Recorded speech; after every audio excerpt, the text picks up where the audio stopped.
പോരാളി അധ്യായം 13. നഗരത്തിലെ ട്രാഫിക് കുരുക്കിൽപ്പെട്ട് SP ജയശങ്കറുടെ ഓഫീസിലെത്താൻ അത്രയും സമയം വേണ്ടി വന്നു. അതിനിടെ ശേഖരനെ ഗവൺമെന്റ് ഹോസ്പിറ്റലിലും കൊണ്ടുപോയിരുന്നു. SI ശേഖരൻ മദ്യപിച്ചതാണെന്നുള്ളതിനുള്ള ഡോക്ടർ സർട്ടിഫിക്കറ്റ് നൽകുകയും ചെയ്തു. ഡ്യൂട്ടി സമയത്ത് ശേഖരൻ മദ്യപിച്ച് വെളിവില്ലാതായിരിക്കുന്നു. അപ്പോഴേക്കും തീർത്തും അവശനായി കഴിഞ്ഞിരുന്ന ശേഖരനെ കണ്ട് കോൺസ്റ്റബിൾസ് ആണ് താങ്ങി ഒരു മുറിയിൽ കൊണ്ടുപോയി കിടത്തിയത്. അയാളിൽ നിന്ന് ഒരു കെട്ട് നോട്ട് എടുക്കുകയും ചെയ്തു. ഡോർ പുറത്തുനിന്ന് ലോക്ക് ചെയ്തിട്ട് ആ കീങ്ങ് കൊണ്ടുവാ SP നിർദ്ദേശിച്ചു. കോൺസ്റ്റബിൾ അപ്രകാരം ചെയ്തു. ജയശങ്കർ കീ തന്റെ കീശയിൽ തിരുകി. പിന്നെ ഒരു സിഗരറ്റ് കത്തിച്ചു. ജയശങ്കർ തിരിഞ്ഞ് പോലീസുകാരെ നോക്കി. നിങ്ങൾ ഇവിടെ തന്നെ ഉണ്ടാവണം. ഇയാൾ എന്തെങ്കിലും ആവശ്യപ്പെടുകയാണെങ്കിൽ കൊടുക്കണം. പക്ഷേ പുറത്തുനിന്ന് വാങ്ങിക്കൊണ്ടുവരുന്ന യാതൊന്നും ഇയാൾക്ക് കൊടുത്തുകൂടാ സാർ. അവർ അറ്റൻഷനായി. ജയശങ്കർ തന്റെ ഇരിപ്പിടത്തിലേക്ക് പോയി. അപ്പോൾ തന്റെ കൈനറ്റിക് ഹോണ്ടയിൽ കുമാരപുരത്തുകൂടി മുന്നോട്ടു പോകുകയായിരുന്നു പൂജ. പൊടുന്നനെയാണ് പിന്നിൽ നിന്നും ഒരു യമഹ ബൈക്ക് കുതിച്ചു വന്നത്. അതിൽ ഇരുന്ന മനുഷ്യൻ ഹെൽമറ്റ് ധരിച്ചിരുന്നു. ജീൻസും ഷൂസും ഇറുകിയ ബനിയനും വേഷം. ബൈക്ക് മുന്നിൽ കയറി 4-5 മീറ്റർ നീങ്ങിയതും പെട്ടെന്ന് വെട്ടിത്തിരിഞ്ഞ് റോഡിന് കുറുകെ നിന്നു. പൂജ വേഗം ബ്രേക്ക് പിടിച്ചു. ബൈക്കിന്റെ തൊട്ടരികിൽ തന്നെ ഹോണ്ടയും നിന്നു. അതിനുള്ളിൽ തന്നെ ബൈക്കിലിരുന്ന ഹെൽമറ്റ് ധാരിയെ അവൾ ഒരു ഞെട്ടലോടെ തിരിച്ചറിഞ്ഞു. 2 തവണ SI ശേഖരനുമായി സംസാരിച്ചയാൾ. കറുത്ത ഗ്ലാസുള്ള ഹെൽമറ്റ് ആയതിനാൽ അതിനുള്ളിൽ ഒളിഞ്ഞിരിക്കുന്ന മുഖം ഏതാണെന്ന് തിരിച്ചറിയാനേ കഴിയുമായിരുന്നില്ല. ബൈക്കിലിരുന്ന മനുഷ്യൻ ഹെൽമറ്റിന്റെ ഗ്ലാസ് അല്പം ഒന്നുയർത്തി. അയാളുടെ മുഖം ഏതാണെന്ന് തിരിച്ചറിയാനേ കഴിയുമായിരുന്നില്ല. നീയാണ് SP ജയശങ്കറുടെ കാതിലേക്ക് തീക്കനലുകൾ കോരിയിട്ടതെന്ന് എനിക്കറിയാം. പക്ഷേ ഒന്ന്, SI ശേഖരനിൽ നിന്നും എന്നെക്കുറിച്ച് എന്തെങ്കിലും അറിയാനിടയായാൽ അവൻ പിന്നെ ബാക്കിയുണ്ടാവില്ല, നീയും. എന്നാൽ അവനെ കൊല്ലുന്നത് പോലെ നിന്നെ കൊല്ലില്ല ഞാൻ. ഒരു സ്ത്രീ അനുഭവിക്കേണ്ടതൊക്കെ അനുഭവിപ്പിച്ചതിന് ശേഷമേ നിന്നെ ഞങ്ങൾ കൊല്ലൂ, സ്കൗണ്ട്രൽ. പൂജ പല്ല് കടിച്ചു. നിന്നെപ്പോലെ എരിവും പുളിയുമുള്ള പെൺകുട്ടികളെയാണ് എനിക്കിഷ്ടം. അയാൾ ചിരിക്കുന്നത് അവൾ കേട്ടു. Keep it. അയാൾ ബൈക്ക് മുന്നോട്ടെടുത്തു. പൂജ നോക്കി. പക്ഷേ അതിന് നമ്പർ പ്ലേറ്റ് ഉണ്ടായിരുന്നില്ല. പിന്നിൽ ഒരു വാഹനത്തിന്റെ ഹോൺ. അവൾ ഞെട്ടിപ്പോയി. കൈനറ്റിക് ഹോണ്ട ഒരു ഭാഗത്തേക്ക് മാറ്റിവെച്ചിട്ട് വേഗം മൊബൈൽ ഫോൺ വഴി SP ജയശങ്കറെ വിളിച്ച് വിവരം പറഞ്ഞു. ജയശങ്കർ ഉടൻ തന്നെ എല്ലായിടത്തും മെസ്സേജ് പാസ് ചെയ്തു. നമ്പറില്ലാത്ത യമഹ ഹെൽമറ്റ് ധാരി കണ്ടെത്തണം ഉടനെ. പക്ഷേ കണ്ടെത്താനായില്ല. ജയശങ്കർ ആഭ്യന്തരമന്ത്രി യൂനുസ് കുഞ്ഞിന്റെ അരികിലെത്തി. അദ്ദേഹം അപ്പോഴും പരിഭ്രാന്തിയിലായിരുന്നു. ഏതു നിമിഷവും എവിടെ നിന്നും ഒരു ബുള്ളറ്റ് ചീറി വന്നേക്കാം എന്ന അവസ്ഥയാണ് തനിക്കെന്നായിരുന്നു അദ്ദേഹത്തിന്റെ വിശ്വാസം. പക്ഷേ ജയശങ്കർ അദ്ദേഹത്തെ സമാധാനിപ്പിച്ചു. ഒന്നും പേടിക്കേണ്ട സാർ, ഇത് അവന്മാരുടെ ഒരടവ് മാത്രമാണ്. തൽക്കാലം പോലീസിന്റെ ശ്രദ്ധ മുഴുവൻ അങ്ങയിലേക്ക് തിരിച്ചുവിടുക. അപ്പോഴവർക്ക് സ്വൈര്യവിഹാരം നടത്താമല്ലോ. മന്ത്രി പതിയെ തലയാട്ടി. അയാൾ പറഞ്ഞത് വിശ്വസിച്ച ഭാവത്തിൽ. SI ശേഖരന്റെ കാര്യം അയാൾ മന്ത്രിയോട് പറഞ്ഞില്ല. ഒരു കാര്യവും സുപ്പീരിയേഴ്സിനോട് വിട്ടുപറയുന്ന സ്വഭാവം അയാൾക്കില്ല. തന്റെ നിഗമനങ്ങൾ ശരിയായാൽ മാത്രം പറയുക, അതാണ് അയാളുടെ രീതി. അന്ന് സന്ധ്യ കഴിഞ്ഞപ്പോഴാണ് ജയശങ്കർ തിരികെ ഓഫീസിലെത്തിയത്. SI ശേഖരനെ താമസിപ്പിച്ചിരിക്കുന്ന മുറിയിലേക്ക് നടക്കുമ്പോൾ തന്നെ ഉച്ചത്തിലുള്ള സംസാരം കേട്ടു. അയാളാരാ എന്നെ ഇവിടെ കൊണ്ടുവന്ന് ഇവിടെ ഇടാൻ? ഞാനെന്താ വല്ല കുറ്റവാളിയുമാണോ? കുടിക്കുന്നത് എന്റെ കാശുകൊണ്ടാ. എനിക്ക് മനസ്സുള്ളപ്പോൾ കുടിക്കും. ആരാ അത് തിരക്കുന്നതെന്ന് എനിക്കൊന്ന് അറിയണമല്ലോ. ജയശങ്കറുടെ നെറ്റി ചുളിഞ്ഞു. പാന്റിന്റെ 2 പോക്കറ്റുകളിലേക്കും കൈ കടത്തിക്കൊണ്ട് അയാൾ സാവധാനം മുന്നോട്ട് ചെന്നു. ആരെയാ ശേഖര ചീത്ത വിളിക്കുന്നത്? പെട്ടെന്ന് അയാൾ ശബ്ദമടക്കി. എന്നാൽ താൻ പറഞ്ഞത് SP സാർ കേട്ടതിൽ യാതൊരു ജാള്യതയും തോന്നിയില്ല താനും. SP-യെ കണ്ടിട്ട് സല്യൂട്ട് ചെയ്തതുമില്ല. SP-യുടെ ചോദ്യത്തിന് അയാൾ ഉത്തരം നൽകിയില്ല. മാത്രവുമല്ല, ജയശങ്കറുടെ മുഖത്തു നിന്നും കണ്ണുകൾ പിൻവലിച്ചുമില്ല. ഞാനെന്താ സാറേ വല്ല പിടികിട്ട പുള്ളിയുമാണോ ഇങ്ങനെ പൂട്ടിയിടാൻ? ജയശങ്കർ കൗതുകത്തോടെ ആ മുഖത്തേക്ക് തന്നെ നോക്കി നിന്നിട്ട് പറഞ്ഞു. ഓരോരുത്തരും സ്വന്തം മനസാക്ഷിയോട് ഞാൻ ആരാണെന്ന് ചോദിച്ചാൽ ഒരു ഉത്തരം കിട്ടും. ഞാൻ പറയാതെ തന്നെ അപ്പോൾ ശേഖരന് താൻ ആരാണെന്ന് മനസ്സിലാക്കാവുന്നതേയുള്ളൂ. എന്ന് വെച്ചാൽ ഞാൻ ഏതോ ഘോരാപരാധം ചെയ്തിട്ടുണ്ടെന്ന് അല്ലേ? അങ്ങനെ തനിക്ക് തോന്നിയെങ്കിൽ ഒരിക്കലും ഞാൻ നിഷേധിക്കില്ല. ശേഖരൻ അണപ്പല്ലുകൾ ഞെരിച്ചമർത്തുകയായിരുന്നു. വാതിൽ തുറക്ക്. കീ പോലീസുകാരുടെ നേരെ നീട്ടിക്കൊണ്ട് SP നിർദ്ദേശിച്ചു. ഒരാൾ അത് വാങ്ങി വാതിൽ തുറന്നു. രോഷത്തോടെ ശേഖരൻ പുറത്തേക്ക് പോകാൻ ഭാവിച്ചു. ജയശങ്കർ പതിയെ കൈനീട്ടി തടഞ്ഞു. അങ്ങനെയങ്ങ് പോയാലോ ശേഖര? എനിക്ക് തന്നോടിത്തിരി സംസാരിക്കാനുണ്ട്. എന്താ? വെട്ടുപോത്തിന്റെ ഭാവത്തിൽ അയാൾ തിരിഞ്ഞു. ഇങ്ങനെയാണോ ശേഖര ഒരു സീനിയർ ഓഫീസറോട് സംസാരിക്കുന്നത്? ജയശങ്കർ അപ്പോഴും സംയമനം കൈവിട്ടിരുന്നില്ല. പോലീസ് ട്രെയിനിങ്ങിൽ തനിക്ക് കിട്ടിയിരുന്നത് ഇത്തരം ശിക്ഷണമായിരുന്നോ? ചോദ്യങ്ങൾ ചോദിച്ചൊന്നും എന്നെ വിരട്ടാൻ നോക്കണ്ട സാറേ. പോലീസ് അസോസിയേഷനിൽ എന്റെ സ്ഥാനം ഏതാണെന്ന് സാറിന് ശരിക്കും അറിയാമല്ലോ. ഓ ഐ സി, ഞാൻ അക്കാര്യം മറന്നുപോയി കേട്ടോ. ആട്ടെ, ഇനി എന്ത് പറഞ്ഞു തന്നെ ഞാൻ വരട്ടും? ജയശങ്കർ പതിയെ കീശയിൽ നിന്നും ഒരു നോട്ടുകെട്ട് എടുത്ത് കാണിച്ചു. ഇത് കണ്ടാൽ താൻ വിരളുമോ? പുച്ഛഭാവത്തിൽ ഒരു ചിരിയായിരുന്നു അതിന്റെ മറുപടി. ശരി, പക്ഷെ ഇത് കള്ളനോട്ടാണെന്ന് പറഞ്ഞാൽ താൻ ശരിക്കും വിരളും അല്ലേ? ഇത്തവണ SI ശേഖരന്റെ മുഖത്ത് ഒരു ഭാവമാറ്റമുണ്ടായി. ജയശങ്കർ കൂട്ടിച്ചേർത്തു, വിരളുക മാത്രമല്ല, ഇത് ആര് തന്നതാണെന്നും എവിടെ പ്രിന്റ് ചെയ്തതാണെന്നും വരെ പറയും അല്ലേ ശേഖര? അതുമല്ല, ഡ്യൂട്ടി സമയത്ത് കോളം ഹോട്ടലിൽ പോയിരുന്ന് മദ്യപിച്ചത് എന്തിനാണെന്നും ഈ പണം ഏത് കൃത്യം ചെയ്യാനുള്ള അച്ചാരമായിരുന്നെന്നും വരെ താൻ പറയും. ശേഖരന്റെ മുഖത്ത് നേരിയ പതർച്ചയുടെ ഭാവം. നെറ്റിയിൽ വിയർപ്പ് കണങ്ങൾ ഉരുണ്ടുകൂടാൻ തുടങ്ങിയിരിക്കുന്നു. എങ്കിലും അയാൾ താൻ ധൈര്യവാനാണെന്ന ഭാവത്തിൽ നിൽക്കാൻ ശ്രമിച്ചു. ജയശങ്കർ ഒരടി കൂടി മുന്നോട്ട് നീങ്ങി നിന്നു. എന്റെ സർവീസ് റെക്കോർഡുകളിൽ ബ്ലാക്ക് മാർക്ക് വീഴാനായിരുന്നെങ്കിൽ അതിന് ഒരുപാട് സമയവും സാഹചര്യങ്ങളും ഉണ്ടായിരുന്നു ശേഖര. പക്ഷേ എന്റെ ഭാഗ്യം കൊണ്ടോ അതോ ഗുരുത്വം കൊണ്ടോ ഞാൻ കൈവച്ചിട്ടുള്ളവനൊന്നും തല പൊക്കിയിട്ടില്ല. ഡിപ്പാർട്ട്മെന്റിലെയും സമൂഹത്തിലെയും വമ്പന്മാർ പോലും. അതിനൊക്കെ കാരണം എന്താണെന്നറിയാമോ? ഞാൻ കൈവച്ചിട്ടുള്ളവരൊക്കെ അതിന് അർഹരായിരുന്നു. ഒരിക്കലും രക്ഷപ്പെടാൻ കഴിയാത്ത നീരാളിപ്പിടുത്തമായിരുന്നു എന്റേത്. ശേഖരന്റെ കണ്ണുകൾ പിടച്ചു. വിയർപ്പ് കണങ്ങൾ ചാലുകൾ സൃഷ്ടിക്കാൻ തുടങ്ങി. അപ്പോൾ അയാൾ പിന്നെയും പറഞ്ഞു, ഇപ്പോൾ അതേ നീരാളിപ്പിടുത്തത്തിലാണ് ശേഖര നീയും. അത് കേട്ട് അയാൾ കിടുങ്ങിപ്പോയി. അധ്യായം 14. ഒരിക്കൽ ASP ആയിരിക്കുമ്പോൾ DGP നേരിട്ട് ജയശങ്കറെ വിളിച്ച് ശാസിക്കുക കൂടി ചെയ്തിട്ടുണ്ട്, കുറ്റവാളികളെ ഇങ്ങനെ ഉപദ്രവിക്കരുതെന്ന്. ഒന്നും മിണ്ടാതെ എല്ലാം അനുസരിച്ച മട്ടിൽ ജയശങ്കർ ഇറങ്ങിപ്പോരുകയായിരുന്നു. അധികം കഴിയും മുമ്പ് തലസ്ഥാനത്തെ ആകെ പിടിച്ചു കുലുക്കിയ ഒരു കൊലപാതക കേസിന്റെ അന്വേഷണം ജയശങ്കറിൽ വന്നു ചേർന്നു. പലരും അന്വേഷിച്ചിട്ടും യാതൊരു തുമ്പും കിട്ടാതിരുന്നപ്പോഴാണ് അന്വേഷണ ചുമതല ജയശങ്കർക്ക് കിട്ടുന്നത്. അയാൾ അന്വേഷണം തുടങ്ങി. ദിവസങ്ങൾ ചിലത് കഴിഞ്ഞു. കേസന്വേഷണം എന്തായി എന്ന് പലവട്ടം DGP തിരക്കി. പുരോഗമിക്കുന്നു എന്നായിരുന്നു ജയശങ്കറുടെ മറുപടി. അവസാനം മന്ത്രിസഭയുടെ ഭാവി തന്നെ തുലാസിൽ കിടന്നാടി. പ്രശ്നം ചെറുതാണോ? ശ്രീ പത്മനാഭസ്വാമി ക്ഷേത്രത്തിൽ ദർശനം കഴിഞ്ഞ് മടങ്ങിപ്പോയ ഇളമുറ തമ്പുരാട്ടിയെ തമ്പാനൂർ റെയിൽവേ സ്റ്റേഷനരികിൽ വെച്ച് കാറിലേക്ക് ബോംബെറിഞ്ഞ് കൊന്നതല്ലേ? ജയശങ്കറിലും ഉണ്ടായിരുന്ന വിശ്വാസം നഷ്ടപ്പെട്ട ആഭ്യന്തരമന്ത്രി DGPയോടും അയാളെയും കൂട്ടി തന്റെ ഔദ്യോഗിക വസതിയിലേക്ക് വരാൻ കൽപ്പിച്ചു. DGP അപ്രകാരം ചെയ്തു. അവർ ചെല്ലുമ്പോൾ ഏതാനും പത്രപ്രതിനിധികൾ മന്ത്രിയുമായി സംസാരിച്ചു കൊണ്ടിരിക്കുകയായിരുന്നു. ജയശങ്കറെ കണ്ടതും മന്ത്രി തട്ടിക്കയറി.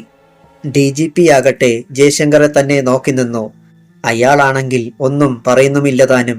അത് മന്ത്രിയുടെ കോപത്തെ ശതഗുണീഭവിച്ചു. തന്റെ വായിലെന്താടോ, പഴമാണോ? അല്ല സാർ, നാവാണ്.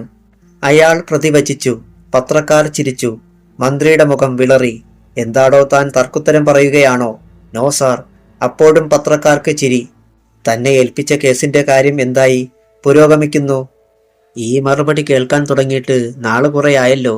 ശരീരത്ത് കാക്കിയും തലയിൽ തൊപ്പിയുമുണ്ടെന്ന് പറഞ്ഞിട്ട് കാര്യമില്ലടോ. തലയ്ക്കുള്ളിൽ വല്ലതും വേണം സാർ. മന്ത്രി അണപ്പല്ലുകൾ കടിച്ചമർത്തി. ജയശങ്കർ തുടർന്നു. സാർ, ഒരു കാര്യത്തിൽ അങ്ങനെക്ക് ഉറപ്പ് തന്നാൽ ഉടനെ ഞാൻ ഈ കേസ് തെളിയിക്കും. What you mean? സാർ, ഞാൻ കുറ്റവാളികളെ ഉപദ്രവിക്കുന്നുവെന്ന് പരക്കെ പരാതി ഉയർന്നിട്ടുണ്ട്. DGP സാർ എനിക്ക് വാണിംഗും തന്നിട്ടുണ്ട്. Yes, tell me. ഇപ്പോഴാണെങ്കിൽ ഈ പ്രസ് റിപ്പോർട്ടേഴ്സും സാക്ഷികളാണ്. അങ്ങനെക്ക് അരമണിക്കൂർ നേരത്തേക്ക് സമയം തന്നാൽ, കുറ്റവാളികളെ കൈവയ്ക്കാൻ അനുവാദം തന്നാൽ ഈ കേസ് ഞാൻ തെളിയിച്ചു തരാം. മന്ത്രിയുടെ നെറ്റി ചുളിഞ്ഞു. അദ്ദേഹം DGPയെ നോക്കി. അദ്ദേഹവും എന്തു വേണമെന്നറിയാതെ നിൽക്കുകയാണ്. Okay, proceed. അവസാനം മന്ത്രി സമ്മതിച്ചു. ജയശങ്കർ തൊപ്പി ഊരി ടീപ്പോയിൽ വെച്ചിട്ട് എല്ലാവരെയും ഒന്ന് നോക്കി. എല്ലാ കണ്ണുകളിലും ആകാംക്ഷയായിരുന്നു. ജയശങ്കർ മന്ത്രിപുത്രന്റെ അരികിലേക്ക് നീങ്ങി. പറയൂ സുഹൃത്തെ, ആ കൊലപാതകത്തെക്കുറിച്ച് താങ്കൾക്ക് എന്തെങ്കിലും അറിയാമോ? What nonsense you are talking? ഞാനെങ്ങനെ അറിയാനാ? അവൻ കൈമലർത്തി. ഒരിക്കൽ കൂടി ഞാൻ ഇങ്ങനെ ചോദിച്ചാൽ താങ്കൾ മറുപടി മാറ്റി പറയുമോ? എന്തിന്? ഹേ മിസ്റ്റർ, എന്നെ ഭീഷണിപ്പെടുത്തുകയാണോ? അവൻ ചൂടായി. ആരെയാണ് നിങ്ങൾ ഇങ്ങനെ അപമാനിക്കുന്നതെന്ന് അറിയാമല്ലോ. ഇനി നിങ്ങളുടെ വൃത്തികെട്ട നാവിൽ നിന്നും ഇങ്ങനെയൊരു ചോദ്യം ഉണ്ടായാലുണ്ടല്ലോ. അവൻ പറഞ്ഞു നിർത്താൻ ജയശങ്കർ അനുവദിച്ചില്ല. ഒറ്റയടിയായിരുന്നു. മന്ത്രിപുത്രൻ വട്ടം കറങ്ങി തറയിലേക്ക് മോക്കുകുത്തി. മന്ത്രിയുടെ കാൽക്കലേക്ക് തന്നെ. ജയശങ്കർ, DGP ഭീതിയോടെ വിളിച്ചു. അയാളത് ശ്രദ്ധിച്ചതേയില്ല. മന്ത്രിപുത്രനെ തറയിൽ നിന്നും പിടിച്ചുയർത്തി മടക്കിയ കാൽമുട്ട് ഉൽക്കയായി അവന്റെ അടിവയറ്റിൽ പുളഞ്ഞിറങ്ങി. ഡാഡി! അലർച്ചയായി അവന്റെ നിലവിളി പുറത്തു വന്നു. എടാ! ആദ്യമുണ്ടായ അമ്പരപ്പിൽ നിന്നും ഞെട്ടിയുണർന്ന മന്ത്രി ചാടി എണീറ്റു. അനങ്ങരുത്! ജയശങ്കർ ഗർജിച്ചു. അങ്ങ് തന്നെയാണ് എനിക്ക് അരമണിക്കൂർ അനുവദിച്ചത്. ഈ റിപ്പോർട്ടേഴ്സ് സാക്ഷികൾ. ഇതിനിടെ പലതവണ അവരുടെ ക്യാമറകൾ മിന്നി. പറയാവോടാ സത്യം? പറയാം. അവന് സമ്മതിക്കാതിരിക്കാൻ കഴിഞ്ഞില്ല. എന്നാൽ പറഞ്ഞോ? മന്ത്രിപുത്രൻ പത്രക്കാർക്കും മന്ത്രിക്കും DGPക്കും മുന്നിൽ വെച്ച് ജയശങ്കറോട് മനസ്സ് തുറന്നു. തമ്പുരാട്ടിയെ കൊല്ലിച്ചത് അവൻ തന്നെയാണ്. അവന്റെ പ്രേമാഭ്യർത്ഥന തമ്പുരാട്ടി നിരസിക്കുകയും വടക്കെങ്ങോ ഉള്ള ഒരു രാജകുടുംബത്തിൽപ്പെട്ട യുവാവുമായി വിവാഹത്തിനൊരുങ്ങുകയും ചെയ്തതിന്റെ പ്രതികാരം. എല്ലാം കേട്ടുകഴിഞ്ഞ് അയാൾ DGPയെ നോക്കി. കിട്ടേണ്ടത് കിട്ടിയപ്പോൾ സത്യം പുറത്തു വന്നത് കണ്ടോ? ഇനിയും ഞാൻ എങ്ങനെ കേസ് തെളിയിക്കണമെന്ന് അങ്ങ് പറഞ്ഞു തരണം. DGP മിണ്ടിയില്ലെന്ന് മാത്രമല്ല, പിന്നീടൊരിക്കലും ആരെയും തല്ലിക്കൂടെന്ന് അയാളോട് പറഞ്ഞിട്ടുമില്ല. മന്ത്രിപുത്രന്റെ ആ വെളിവാക്കൽ കാരണം മന്ത്രിസഭ തന്നെ നിലംപതിക്കുകയായിരുന്നു. ഏതാനും നിമിഷങ്ങൾ കൊണ്ട് SI ശേഖരൻ എല്ലാം ഓർത്തു. അതേ ജയശങ്കർ തന്നെയാണ് SP ആയി ഇപ്പോൾ തന്റെ മുന്നിൽ നിൽക്കുന്നത്. എന്തു ചെയ്യും? അയാളെ ഒരിക്കൽ കൂടി ഞെട്ടിച്ചുകൊണ്ട് ജയശങ്കറുടെ ശബ്ദം പിന്നെയും കേട്ടു. ഈ നീരാളിപ്പിടുത്തത്തിൽ നിന്നും തനിക്ക് രക്ഷപ്പെടണമെങ്കിൽ ഒരുപാട് ബുദ്ധിമുട്ടേണ്ടി വരും ശേഖര. അയാൾ കീശയിൽ നിന്നും കർച്ചീഫ് എടുത്ത് മുഖം തുടച്ചു. ഇങ്ങനെ നിന്നാൽ ഒരു പക്ഷേ താൻ തളർന്നു വീണു പോകും. അതുകൊണ്ട് ആ കസേരയിലേക്ക് ഇരുന്നോളൂ. ജയശങ്കർ കൈ ചൂണ്ടി. വേണ്ട സാർ, ഞാൻ നിന്നോളാം. അയാളുടെ തൊണ്ടയിലെ ജലം വറ്റി വരണ്ടു. ഇരിക്കടോ സാർ. കസേരയിലേക്ക് വീഴുകയായിരുന്നു അയാൾ. അയാൾക്കെതിരെ ജയശങ്കറും ഇരുന്നു. പിന്നെ പോലീസുകാരെ നോക്കി. നിങ്ങൾ കുറെ നേരം പുറത്തുപോയി നിൽക്കൂ സാർ. അവർ പോയി. ജയശങ്കർ ശേഖരന്റെ മുഖത്തേക്ക് നോട്ടം ഉറപ്പിച്ചു. ആ ദൃഷ്ടികളെ നേരിടാൻ കഴിയാതെ ശേഖരൻ തലകുനിച്ചു. ശേഖര, നിന്നെ രക്ഷിക്കാൻ ഇന്ന് എനിക്ക് മാത്രമേ കഴിയൂ. അതുകൊണ്ട് മനസ്സിലുള്ളതെല്ലാം തുറന്നു പറഞ്ഞോളൂ. ശേഖരൻ ഒന്നും പറയാതിരുന്നു. ആദ്യം എനിക്കറിയേണ്ടത് ആ ഹെൽമറ്റ് ധാരിയെക്കുറിച്ചാണ്. അത് കേട്ടപ്പോൾ ശേഖരൻ ഒന്നുകൂടി വിളറി. ജയശങ്കർ സാർ എല്ലാം അറിഞ്ഞുകൊണ്ട് തന്നെയാണ് വന്നിരിക്കുന്നതെന്ന് അയാൾക്ക് ഉറപ്പായി. SP തുടർന്നു. ഇന്നലെ രാത്രിയിലും ഇന്ന് രാവിലെയും അയാൾ തന്നെ കാണുവാൻ വന്നത് ഏത് ദൗത്യം ഏൽപ്പിക്കാനായിരുന്നു? ഈ പണം തന്നത് എന്തിനാണ്? കോവളം ഹോട്ടലിൽ നിങ്ങൾ ആരുമായാണ് സന്ധിച്ചത്? എല്ലാം തുറന്നു പറഞ്ഞോളൂ.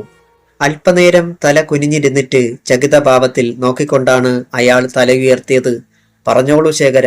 പക്ഷേ അറിയാതെയെങ്കിലും നാവിന്റെ കെട്ടടിഞ്ഞു പോയാൽ അതിന്റെ പരിണിത ഫലത്തെക്കുറിച്ച് ചിന്തിച്ചപ്പോഴേക്കും ശേഖരന്റെ ഉള്ളം കിടുങ്ങി. അയാൾ തന്നെ പറഞ്ഞു തുടങ്ങട്ടെ എന്ന് കരുതി ജയശങ്കറും മിണ്ടാതിരുന്നു. എന്നാൽ അയാളുടെ പ്രതീക്ഷയെ തകിടം മറിച്ചുകൊണ്ട് ശേഖരൻ കുതിച്ചെണീറ്റതും പുറത്തേക്ക് ഒറ്റയോട്ടം. Catch him! ജയശങ്കർ അലറി. പോലീസുകാർ അയാളെ തടയാൻ ഭാവിച്ചെങ്കിലും കഴിഞ്ഞില്ല. ശേഖര, സ്റ്റോപ്പ്! അരയിലെ തുകൽ ഉറയിൽ നിന്നും റിവോൾവർ വലിച്ചെടുത്തുകൊണ്ടാണ് ജയശങ്കർ പിന്നാലെ കുതിച്ചത്. ശേഖര!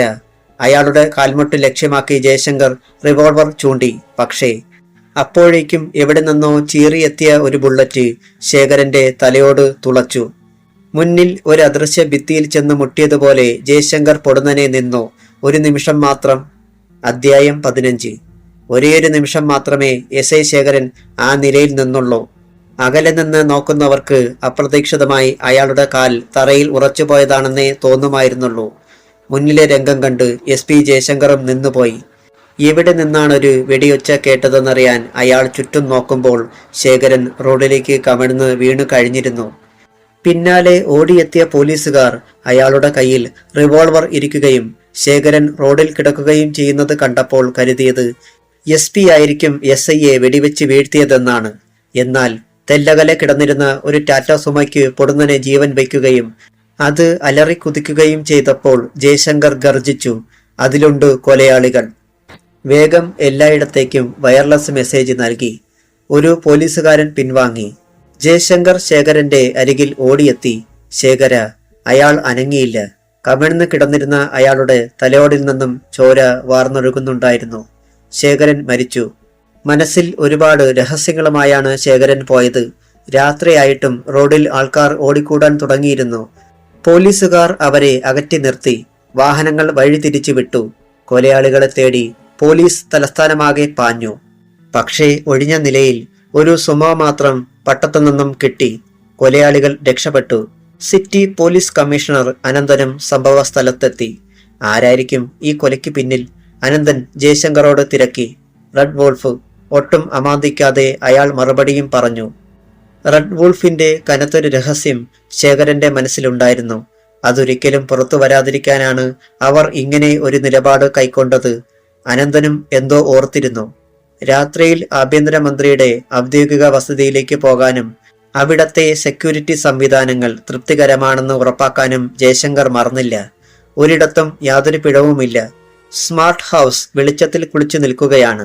ആയുധമേന്തിയ പോലീസുകാർ കണ്ണിൽ എണ്ണയൊഴിച്ച് അജ്ഞാതനായ ശത്രുവിന്റെ ചലനത്തിനു വേണ്ടി കാത്തു നിൽക്കുന്നു. എല്ലാം ഭദ്രം. ജയശങ്കർ അവിടെ നിന്നും മുകുന്ദൻ മേനോന്റെ അരികിലേക്ക് പോയി. അവിടെ ആരും ഉറങ്ങിയിരുന്നില്ല. ഗഹനമായ പല ചർച്ചകളും വന്നു. നിരഞ്ജൻ സ്ഥലത്തുണ്ടായിരുന്നതിനാൽ മേനോനും മകനും തമ്മിൽ പലപ്പോഴും ചർച്ചയിൽ അഭിപ്രായ ഭിന്നതയുണ്ടായി. ഈ നേരത്തായിരുന്നു മാരുതി ജിപ്സിയുടെ വന്യമായ മുരൾച്ച. വരുന്നുണ്ട്, മേനോൻ നേർത്ത ചിരിയോടെ പറഞ്ഞു. അപ്പോൾ കേട്ടു ബ്രേക്കലറുന്ന ശബ്ദം.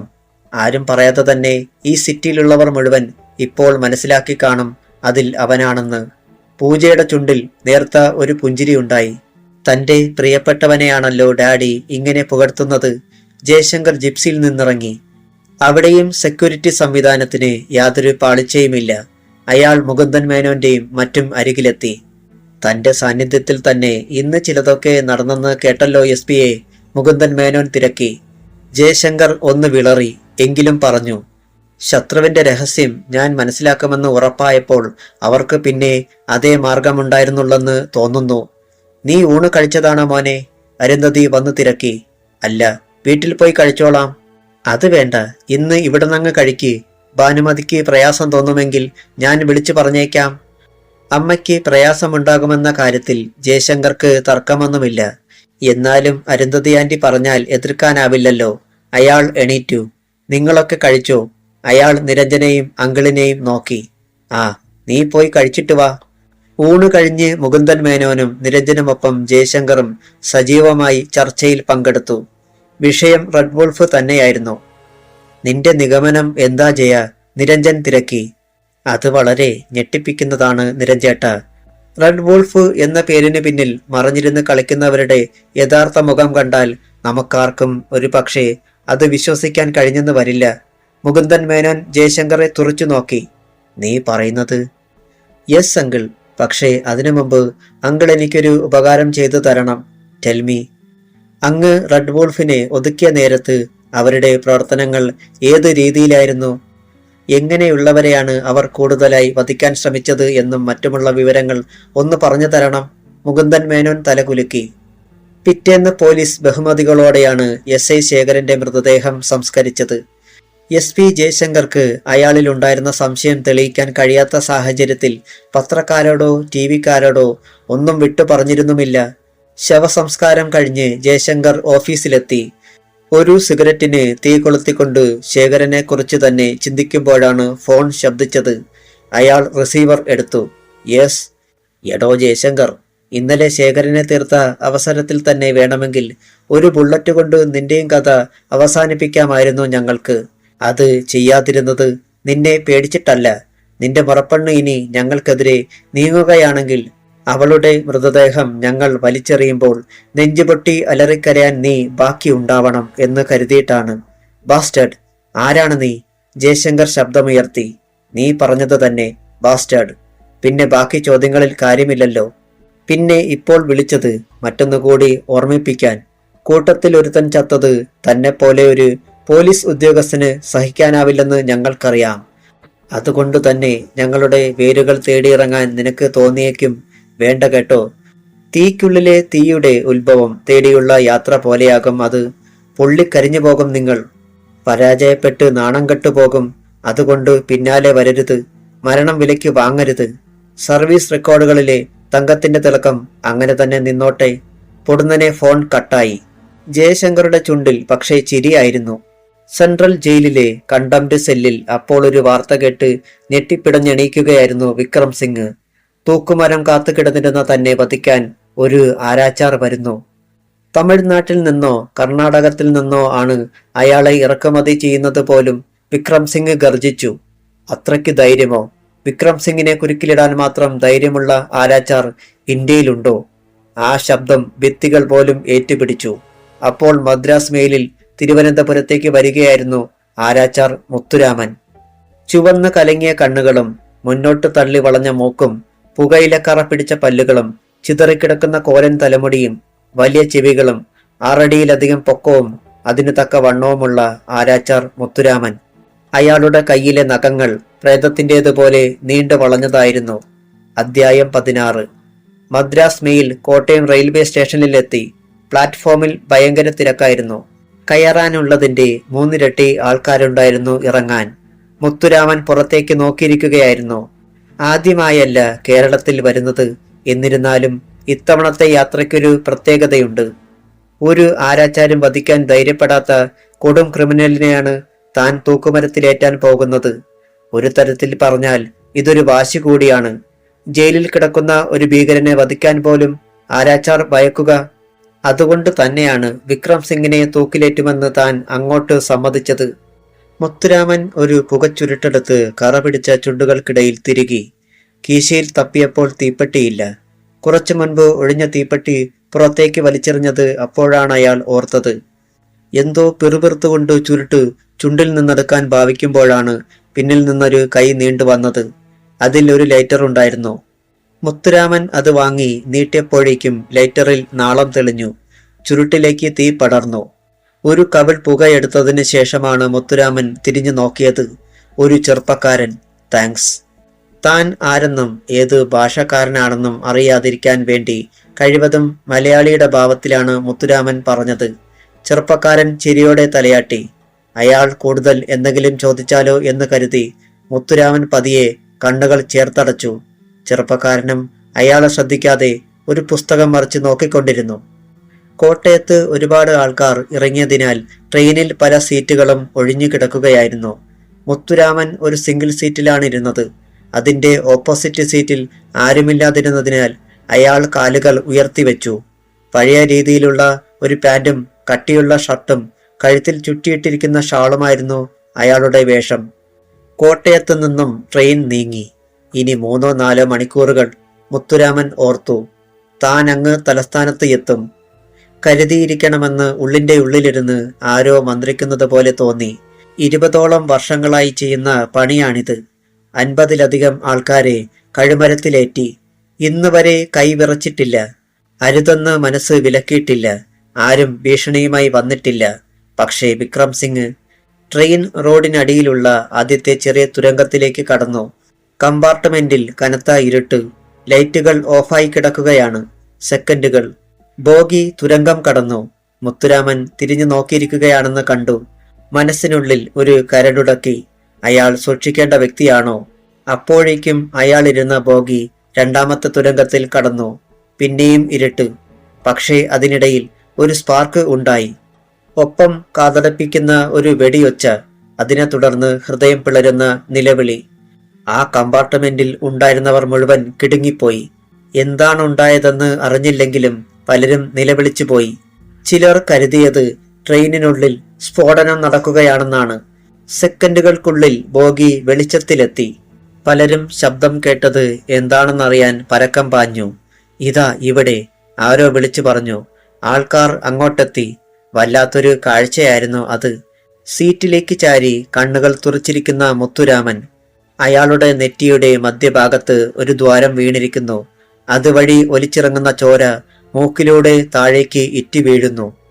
മുത്തുരാമന്റെ എതിരെയുള്ള സീറ്റിൽ ഇരുന്ന ആളോ അയാൾക്ക് ചുരുട്ടിലേക്ക് തീ പിടിപ്പിച്ചു കൊടുത്ത മനുഷ്യനോ ആ സ്ഥാനങ്ങളിൽ ഇല്ല എന്നത് തിരക്കിനിടയിൽ ആരും ശ്രദ്ധിച്ചതുമില്ല. മുത്തുരാമന്റെ കൊലപാതകത്തെക്കുറിച്ചറിഞ്ഞപ്പോൾ SP ജയശങ്കർക്ക് പ്രത്യേകിച്ചൊന്നും തോന്നിയില്ല. വിക്രം സിംഗിനെ അത്ര വേഗം കഴുമരത്തിലേറ്റാൻ കഴിയില്ലെന്ന് തനിക്കറിയാമായിരുന്നു. അയാളെ എങ്ങനെ ഇല്ലാതാക്കണമെന്ന് തനിക്കറിയാം. ഈ സീറ്റിൽ നിന്ന് മടങ്ങിപ്പോകും മുൻപ് താനത് ചെയ്തിരിക്കും. യൂനുസ് കുഞ്ഞു സാറിനെതിരെയുള്ള വധഭീഷണിയുടെ സമയം തീരാറായിരിക്കുന്നു. പക്ഷേ ഈ നിമിഷം വരെ സംശയകരമായി യാതൊന്നും ഉണ്ടായിട്ടില്ല. വൈകിട്ട് ഓഫീസിൽ നിന്നിറങ്ങിയ ജയശങ്കർ ആദ്യം ഹോം മിനിസ്റ്ററുടെ വീട്ടിലും രണ്ടാമത് മുകുന്ദൻ മേനോന്റെ അരികിലുമെത്തി. മേനോന്റെ പേഴ്സണൽ റൂമിൽ വെച്ച് ജയശങ്കറോട് അദ്ദേഹം മനസ്സു തുറന്നു. സർവീസിൽ ഇരിക്കുന്ന സമയത്ത് ഉണ്ടായിരുന്ന റെഡ് വോൾഫിന്റെ പ്രവർത്തനങ്ങൾ, തന്റെ അനുമാനങ്ങളും സംശയങ്ങളുമെല്ലാം ജയശങ്കർ ഒക്കെ കേട്ടിരുന്നതല്ലാതെ യാതൊന്നും പറഞ്ഞില്ല. മേനോൻ സംസാരിച്ചു നിർത്തിയപ്പോൾ താങ്ക് യു അങ്കിൾ എന്ന് മാത്രം പറഞ്ഞിട്ട് എണീറ്റു. എസ് ഐ ശേഖരൻ കൊല്ലപ്പെട്ടതോടെ മറ്റൊരു എസ് ഐക്കാണ് അവിടെ ചാർജ്. അടുത്ത ദിവസം രാവിലെ DIG നിരഞ്ജൻ കോഴിക്കോട്ടേക്ക് മടങ്ങാനുള്ള തീരുമാനത്തിലാണ്. തന്റെ അങ്ങോട്ടുള്ള ട്രാൻസ്ഫറിന്റെ കാര്യം ഒരിക്കൽ കൂടി അയാൾ മേനോനോട് പറഞ്ഞെങ്കിലും യാതൊരു പ്രയോജനവുമുണ്ടായില്ല. വേണ്ട നിരഞ്ജൻ, നീ ധൈര്യമായിട്ട് അവിടെ ജോലി നോക്കിക്കോ, എന്നെക്കുറിച്ചുള്ള പേടി വേണ്ട എന്നായിരുന്നു മുകുന്ദൻ മേനോന്റെ മറുപടി. അവിടെ നിന്നും യാത്രയാകും മുൻപ് SP ജയശങ്കർ പൂജയുടെ അരികിലെത്തി. എന്തുണ്ട് റിപ്പോർട്ടറെ വിശേഷങ്ങൾ, സുഖമാണോ? അസുഖമൊന്നുമില്ല, അവൾ ചിരിച്ചു. പക്ഷേ ഇക്കണക്കിന് പോയാൽ അസുഖമുണ്ടാകുമെന്ന് തോന്നിപ്പോകുന്നു. ആരാച്ചാരുടെ അവസ്ഥ കണ്ടില്ലേ? ജയിലിൽ കിടക്കുകയാണ് വിക്രം സിംഗ്. എന്നിട്ടും പുറത്തുള്ളതിനേക്കാൾ കരുത്തൻ. ഇക്കണക്കിന് പോയാൽ വടക്കേ ഇന്ത്യയിലേത് മാതിരി അയാൾ ജയിലിൽ കിടന്നുകൊണ്ട് തന്നെ ഇലക്ഷനിൽ മത്സരിച്ച് ജയിക്കുകയും ആഭ്യന്തരമന്ത്രിയാകുകയും ചെയ്തേക്കും. ജയശങ്കർ അവളെ തന്നെ നോക്കിയിരുന്നു.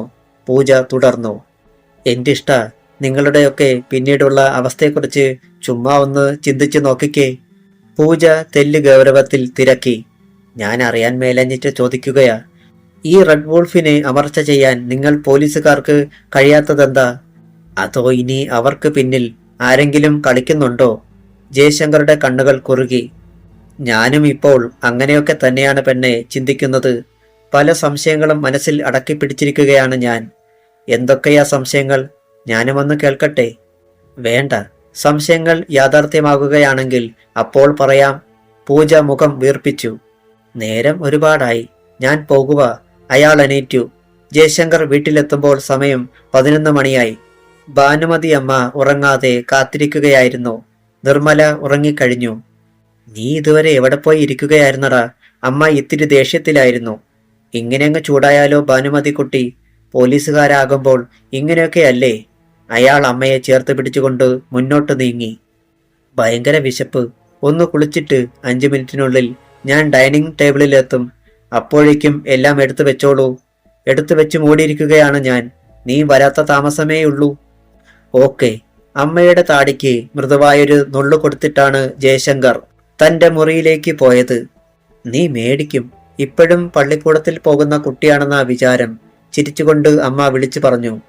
ഈ സമയത്ത് ചീഫ് മിനിസ്റ്റർ ദിവാകരൻ ഭക്ഷണം കഴിച്ചിട്ട് എണീൽക്കുകയായിരുന്നു. ഇനിയൊന്ന് കിടക്കണം, വല്ലാത്ത ക്ഷീണം. അല്പം മുമ്പ് വരെ തിരക്കോട് തിരക്ക് തന്നെയായിരുന്നു. മന്ത്രി ബെഡ്റൂമിലെത്തി. തൊട്ടു പിന്നാലെ ഭാര്യയും വന്നു. ദിവാകരൻ കട്ടിലിലേക്ക് ഇരുന്നതേയുള്ളൂ. മൊബൈൽ ഫോൺ ശബ്ദിച്ചു. പിറുപിറുത്തുകൊണ്ടാണ് അയാൾ ഫോൺ എടുത്തത്. അതിൽ തെളിഞ്ഞ നമ്പർ അപരിചിതമായിരുന്നു. എങ്കിലും ഫോൺ കാതോട് ചേർത്തു. യെസ്. അപ്പുറത്തു നിന്നും ചീറിയെത്തിയ ശബ്ദം അത് തന്റെ കാതുകളെ ചുട്ടുപൊള്ളിക്കുന്നുവെന്ന് അദ്ദേഹത്തിന് തോന്നി. ബാക്കി ഭാഗം നാളെ.